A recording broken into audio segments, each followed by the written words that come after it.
নাশকতার মামলায় গ্রেপ্তার হওয়া মানিকগঞ্জ ১ ঘিওর দৌলতপুর শিবালয় আসনের সাবেক সংসদ সদস্য ও জাতীয় ক্রিকেট দলের সাবেক অধিনায়ক নাইমুর রহমান দুর্জয়ের ৪ দিনের রিমান্ড মঞ্জুর করেছেন আদালত।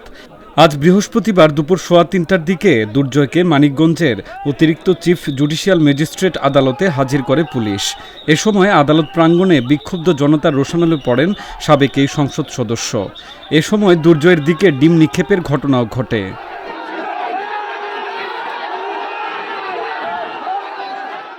মামলার তদন্তকারী কর্মকর্তা তাকে ১০ দিনের রিমান্ডে নেওয়ার আবেদন করেন। শুনানি শেষে বিচারক সাদবির ইয়াসির আহসান চৌধুরী ৪ দিনের রিমান্ড মঞ্জুর করেন।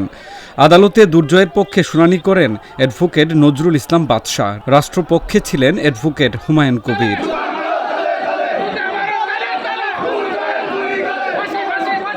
এর আগে গতকাল ২ জুলাই রাত ১০:৩০টার দিকে ঢাকার লালমাটিয়ায় নিজ বাসভবন থেকে দুর্জয়কে গ্রেপ্তার করে মানিকগঞ্জ গোয়েন্দা পুলিশ। পুলিশ জানায়, মানিকগঞ্জ সদর ও দৌলতপুর থানায় দায়ের হওয়া ২টি পৃথক মামলার এজাহারভুক্ত আসামি দুর্জয়।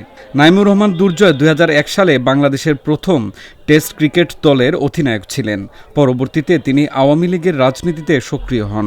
দলটির মনোনয়নে তিনি ২০১৪ ও ২০১৮ সালের জাতীয় সংসদ নির্বাচনে মানিকগঞ্জ ১ আসন থেকে সংসদ সদস্য নির্বাচিত হন। তিনি বাংলাদেশ ক্রিকেট বোর্ড বিসিবির পরিচালক হিসেবেও দায়িত্ব পালন করেছেন।